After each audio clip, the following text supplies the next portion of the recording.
Que tal embarcar numa aventura das Arábias e descobrir os segredos da matemática? Olá, eu sou Valesca, bem-vindos a Hoje Tem Sarau.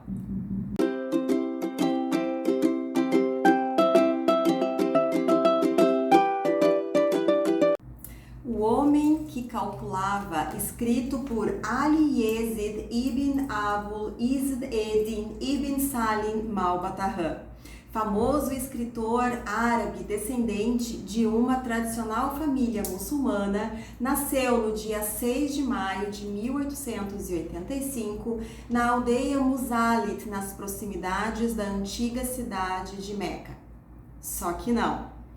É o pseudônimo de Júlio César de Melo e Souza, brasileiro, carioca, filho de pais professores, nascido em 6 de maio de 1895.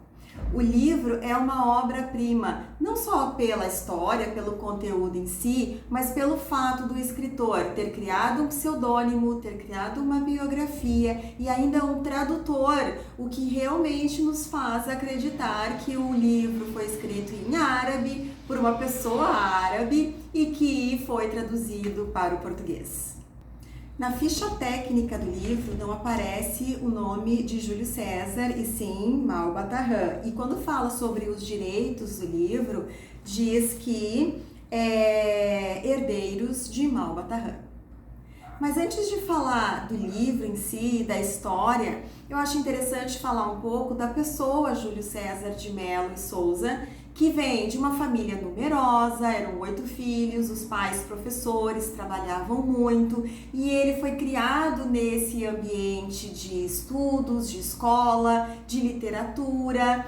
Ele ajudava a mãe nas aulas dela, seja entregando material para os alunos, apagando a lousa, e ele estudou depois engenharia. E mesmo assim, concomitantemente com esse curso, à noite ele estudava o normal, que era a escola para preparar para ser professor, e ele o foi por 40 anos. Mas também muito ligado à literatura, com 12 anos ele escreveu o seu primeiro trabalho e já com um pseudônimo, foi aí que ele criou o primeiro pseudônimo dele. Com 24 anos e trabalhando como office boy num jornal, ele entrega um texto para o seu editor para ser publicado. Passado um tempo, passado alguns dias, ele viu que o material não havia sido publicado e que a folha permanecia lá em cima da mesa do editor dele. Ele foi lá, tirou a folha, trocou a assinatura e entregou de novo para o editor e disse assim: olha só, aquele texto que eu te entreguei realmente não era muito bom, mas esse aqui e eu traduzi, foi escrito por um americano e é muito bom. No dia seguinte, o material havia sido publicado e ele então sacou: com o meu nome não rola, mas com um pseudônimo sim. E aí, então, nesse meio tempo, surge Malbattahah, que acompanhou ele, então, para o resto da vida. Inclusive, o autor, Júlio César, ele passa 5 anos estudando a cultura e a língua árabes para dar mais realismo ao seu material, aos seus textos. Mesmo tendo sido considerado um blefe num determinado momento, jornais e revistas da época colaboravam para esse mistério todo em cima de Malbattahah. Ou porque não conheciam, não sabiam quem realmente era a pessoa, ou porque era conveniente. E aí eles realmente emitiam o nome de Júlio César e às vezes acrescentavam algumas informações sobre a sua biografia. Biografia essa que ela foi crescendo à medida que o tempo ia passando. Numa certa reportagem, alguém teria dito que Malbattahah seria, para a literatura árabe, o que Hans Andersen foi para a Dinamarca e Monteiro Lobato foi para o Brasil. Lembrando que Andersen é o pai do Soldadinho de Chumbo e do Patinho Feio, por exemplo, e Monteiro Lobato, ora, todo mundo conhece Monteiro Lobato. E ainda se especulava na época que Malbattahah teria fugido da Arábia, teria vindo para o Brasil, teria se naturalizado brasileiro, estaria trabalhando como professor de matemática e havia se dado o nome Júlio César de Mello e Souza, ou seja, um pseudônimo às avessas. Essas informações eu tirei de um artigo que está disponível na internet e que foi publicado por um sobrinho neto e por um neto de Malba Tahan ou Júlio César. Bom, mas vamos então ao livro propriamente dito, começando pela dedicatória, que já se vê aí essa atmosfera árabe com relação ao texto, com relação ao escritor. Então ele diz assim: a memória dos 7 grandes geômetras cristãos ou agnósticos. Descartes, Pascal, Newton, Leibniz, Euler, Lagrange, Comte. E aí, entre parênteses, ele diz assim: Alá se compadeça desses infiéis. Nas notas, e há várias notas, várias explicações no livro, ele diz que quando se trata de pessoas que não seguem a religião muçulmana, vai aparecer frase como essa: Alá se compadeça desses infiéis. E aí ele continua: a memória do inesquecível matemático, astrônomo e filósofo muçulmano. E aí tem o nome da pessoa aqui, que é difícil de pronunciar, e entre parênteses está escrito: Alá o tenha em sua glória. Então, essa pessoa é muçulmana e que Alá o tenha em sua glória. Ele coloca mais uma frase e daí ele assina: eu, El Hajj Sharif Ali Eddin Ibn Salim Malba Tahan. Então, eu, El Hajj Sharif, que seria então uma pessoa da cultura, uma pessoa árabe, seguidora, né, do Alcorão, e aí ele coloca o seu nome e embaixo, entre parênteses de novo, crente de Alá e seu santo profeta Maomé. Dedico esta desvaliosa página de lenda e fantasia, de Bagdá, 19 da lua de Ramadã, 1321. Com o passar do tempo, a data de nascimento de Malba Tahan, ela foi se modificando um pouquinho. Então, lá no comecinho eu comentei que ele era de 6 de maio de 1885, o escritor de verdade é de 6 de maio de 1895, mas depois ele retrocedeu a data de nascimento de Malba Tahan, que vai aparecer aqui na dedicatória. 1321. No primeiro capítulo, então, aparece uma frase antes de começar a história propriamente dita: em nome de Alá, clemente e misericordioso. Nas notas, na nota, a explicação diz assim: o árabe muçulmano não inicia uma obra literária ou uma simples narrativa sem fazer essa evocação respeitosa ao nome de Deus, vale uma prece. Então, mais um indicativo de que realmente é uma pessoa que conhece a cultura árabe e que a segue. Existem, como eu comentei antes, várias notas. E aí, e um apêndice com algumas explicações sobre determinadas histórias, determinados capítulos, determinados cálculos matemáticos que acontecem no decorrer do livro. Isso tudo tá lá no final. E aí, algumas pessoas poderão dizer assim: mas é chato ter que estar indo e voltando. A gente se vale de marcadores, né, gente? Os meus aqui estão marcadinhos, os que estão bem aqui embaixo são das notas. Então, marca, depois que leu toda a história, vai estudar só isso, vai verificar somente isso, o que são as notas. A leitura tá fresquinha, dá para lembrar por que marcou, o que marcou, para saber depois linkar aquela observação ali com a história.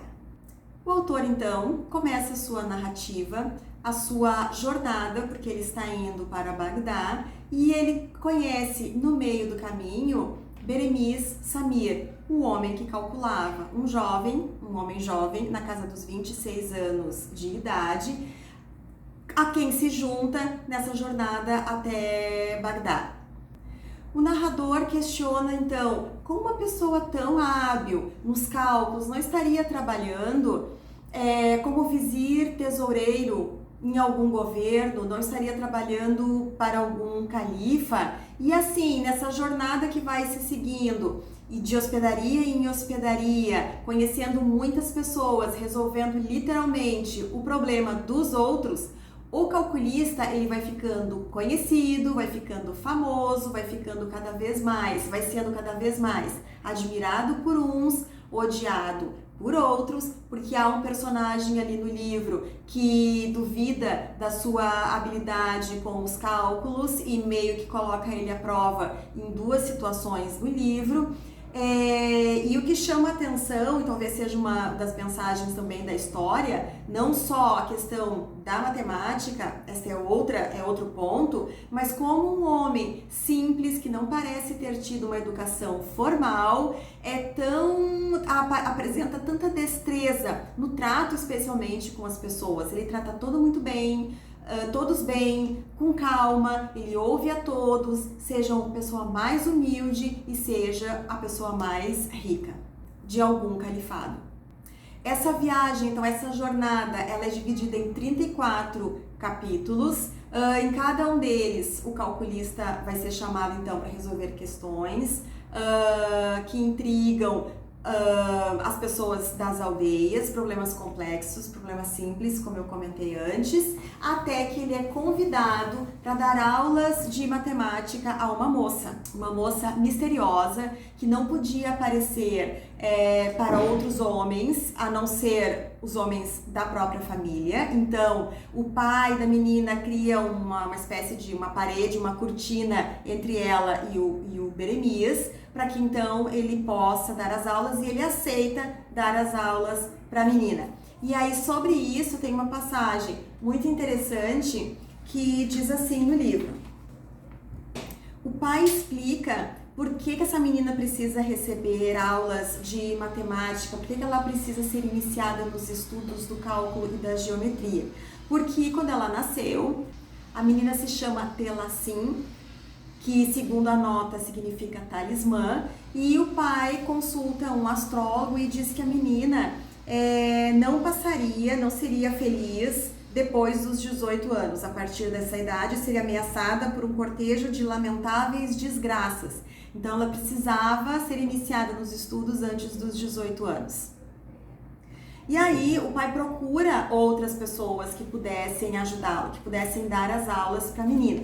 Só que uma dessas pessoas diz assim: um deles, dotado aliás de grande talento, tentou mesmo dissuadir-me de tal propósito. Isso o pai falando de um possível professor para a menina. Quem quisesse ensinar canto a uma girafa, cujas cordas vocais não podem produzir o menor ruído, perderia o tempo e teria trabalho inútil. A girafa, por sua própria natureza, não pode cantar. Assim, o cérebro feminino, explicou esse Daorês, que ele vai explicar que Daorês é um homem dotado de grande cultura, um sábio. E é incompatível com as noções mais claras do cálculo e da geometria. Baseia-se essa incomparável ciência no raciocínio, no emprego de fórmulas e na aplicação de princípios demonstráveis com o poderoso recurso da lógica e das proporções. Como poderá uma menina, fechada no harém de seu pai, aprender fórmulas de álgebras e teoremas da geometria? Nunca! É mais fácil uma baleia ir a Meca em peregrinação do que uma mulher aprender matemática. Então, no comments about it. Beremias se mostra uma pessoa muito mais grandiosa e aceita dar as aulas para a menina, e o desfecho disso, obviamente eu não vou contar, eu vou deixar tu ler o livro e tu descobrir o que acontece. Que mais? Coisas que estão mais próximas na nossa memória, das nossas aulas de matemática. O pi, aquele número 3,141,5 e segue, que é usado para medir circunferência e o diâmetro. Tem um capítulo, tem uma história no livro que vai falar sobre isso, a história do xadrez. E aí eu descobri esse livro, eu lembrei desse livro aqui na minha estante, porque eu quero estudar xadrez, eu quero aprender xadrez nesse ano, e verificando lá as origens do jogo, havia uma menção e realmente tem uma história que fala como que surgiu o jogo de xadrez, o que representam as peças. Aparece então um capítulo bem legal aqui dentro do livro.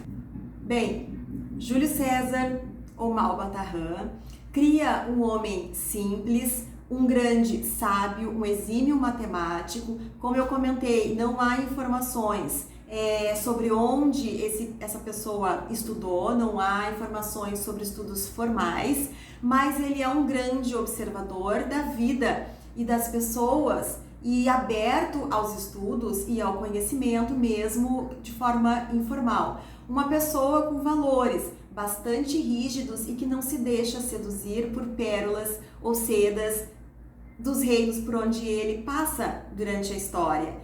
E a grandiosidade dele também se mostra no fato dele ter aceitado dar as aulas para essa menina, enquanto as outras pessoas declinaram, e no trecho ali que eu li, a pessoa diz: como ensinar canto para uma girafa.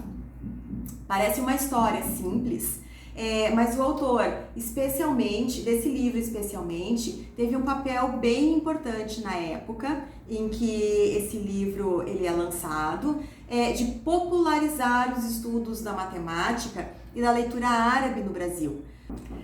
Professores de matemática, que tal trazer mais literatura para a sala de aula, juntar mais letras e números? Eu tenho certeza que a soma destes dois produtos pode dar um resultado bem interessante. Era isso a minha dica de leitura para a semana. Muito obrigada. Me contem se conheciam já esse livro, se já haviam lido, se jogam xadrez. E muito obrigada por terem assistido. Até o próximo.